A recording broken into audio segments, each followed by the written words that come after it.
I honestly don't even know if this is the right place to post a story like mine. But after everything I've seen, I have to get it out somewhere. I've shared this with family, friends, the police, even local media. But the feeling inside me won't go away. Like I'm supposed to keep telling it as many people as possible. So here it goes. Right now, it's November 2019. But the real beginning? That takes us back to somewhere around 2012, maybe early 2013. I was 25, had a solid job, a long-term girlfriend, now my fiance. I never went to college, so by then I'd already been working for years. Life was steady, simple. When my parents offered to let me move into my childhood home, I jumped at the chance. It's an old brick house, kind of a rare sight in our region. Most houses around here are wooden, so ours stuck out in a good way. I always thought it looked unique, charming, almost historic. The house sits way out on the edge of town, tucked into dense woods. No close neighbors, just trees. As a kid, I spent entire summers exploring that forest with my brothers. I always loved how isolated it felt. It made me feel free. For the first few months after moving back in, everything was fine. And then the weirdness started. It was winter. The ground was covered in fresh snow. One Sunday morning, as I headed out to my car, I noticed something strange. Footprints, clear tracks across the snow, leading from the woods straight to my driver's side door, and then back again into the forest. Nothing else. No tracks to the porch or the windows, just a straight beeline to my car and away. At first, I thought maybe my girlfriend had forgotten something, but she swore she hadn't been outside. I didn't think too much about it at the time. A random hiker maybe. Years passed. Then, during the winter of 2015, right after the Seahawks lost the Super Bowl to Brady, I saw it again. Only this time, it was worse. Footprints everywhere, all over the driveway, around the house, up to every single window. It looked like someone had been circling us all night. I didn't panic, but I was rattled. I did a quick perimeter check before work. Found nothing, just those footprints in the snow. Before leaving, I texted my girlfriend, "Stay alert, lock everything." When I came home later, she was pale with fear. She pointed something out I hadn't noticed. The tracks weren't shoe prints. They were barefoot, human, in the snow. Who the hell walks around barefoot in a freezing winter storm? We called my dad. He hadn't seen anything like it before. He told me to grab my rifle and be ready. I hated the idea, but he was right.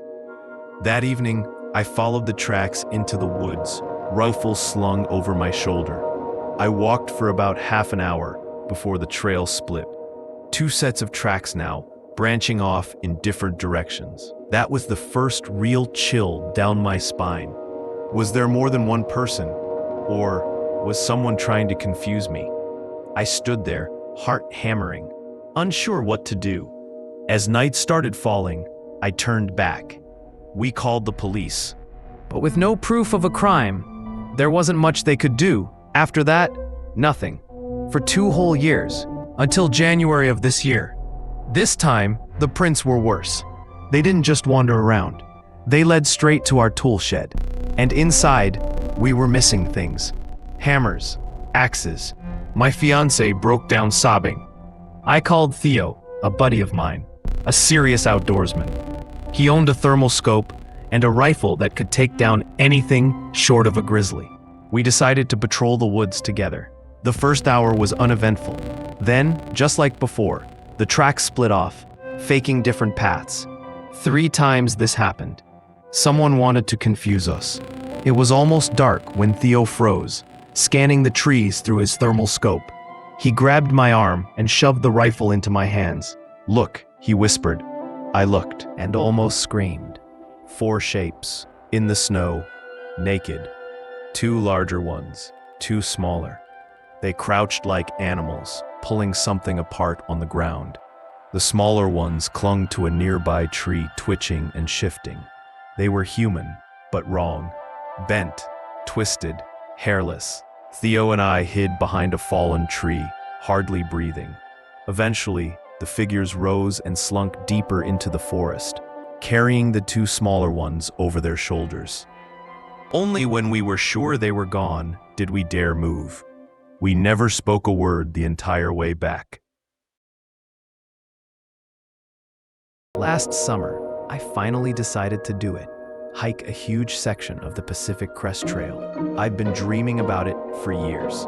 Solo backpacking trips were my thing. Just me, nature, and the open trail. The plan was simple. Park my car at the end of the section, get a ride to the starting point, and hike my way back. It was supposed to take about 10 days. On paper, it sounded easy enough. The first few days went exactly how I hoped. The trail wound through endless forests, weaving between ancient trees and sleepy rivers. I'm in decent shape, so I made good time, rarely needing long breaks. Every night, I made sure to set up camp well before sunset. Out here, it's better not to be caught out in the dark, especially when you're alone. I always pitched my tent just a little ways off the main trail, hidden among the trees. It felt safer, less likely to have some random person stumble across me in the night. For the first 3 nights, everything was perfect. But what happened next? It's the reason I might never hike alone again. I woke up one night with an intense feeling that something was wrong. You know that gut instinct, when your brain starts screaming at you even though everything looks normal? That's what it was.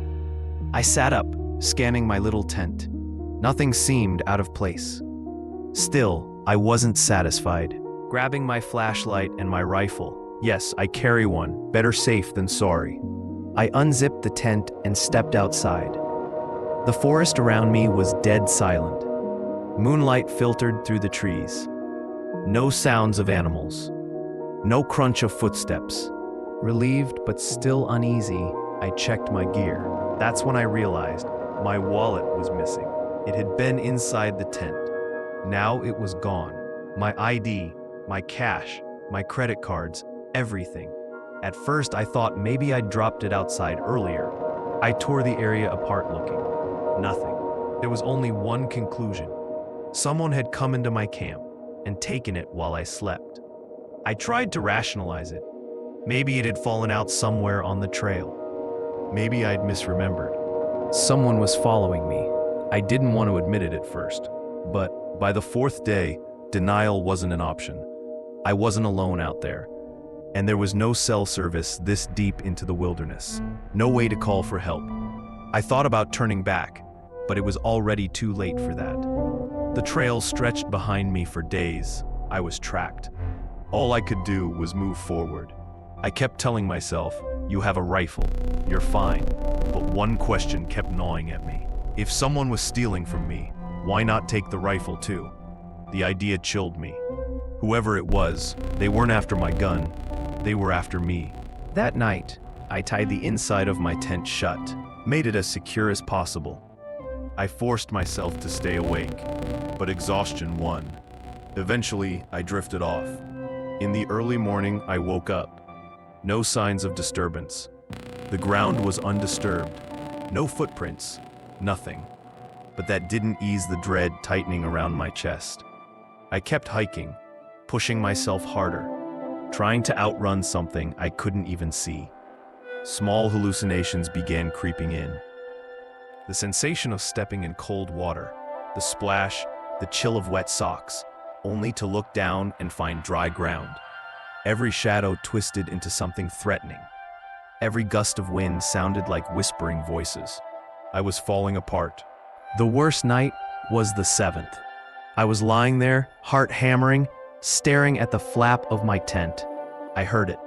Footsteps. Human footsteps.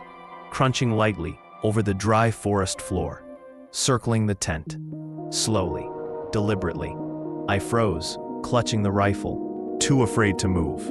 Minutes crawled by. Eventually, the footsteps faded into the distance. I didn't sleep another second. At dawn, I made the decision. I wasn't stopping. No more camping. No more sleeping. I would hike through the night if I had to. I packed my gear with shaking hands, started walking, and walking, and walking. Through the day, through the evening. When night fell, I kept going, flashlight in one hand, rifle in the other. I just needed to get back to my car. Every hour that passed, my paranoia grew, until I heard it. Steps behind me, close, too close. I spun around, shining my light, saw a shape duck behind a tree, raised my rifle and shouted, "Come out." And someone did. It was a man, or what was left of one. His hair was matted and filthy, his face hidden behind a thick beard. His body covered in scratches, and worst of all, he was wearing my missing shorts. Nothing else. Just the shorts he must have stolen from me days earlier. He grinned, a wild, feral grin, and started walking toward me. Slowly, hands loose at his sides, not rushing, not threatening, just coming closer. I fired a warning shot into the dirt at his feet. He didn't flinch, but he did stop. After a few seconds, he turned and sprinted into the woods. I didn't wait another second. I ran. I ran like my life depended on it. Didn't stop until I reached the car. Locked myself inside, shaking. Called the police from there. They took my report seriously, but there wasn't much they could do. They just told me one thing: don't come back here alone. Trust me, I won't.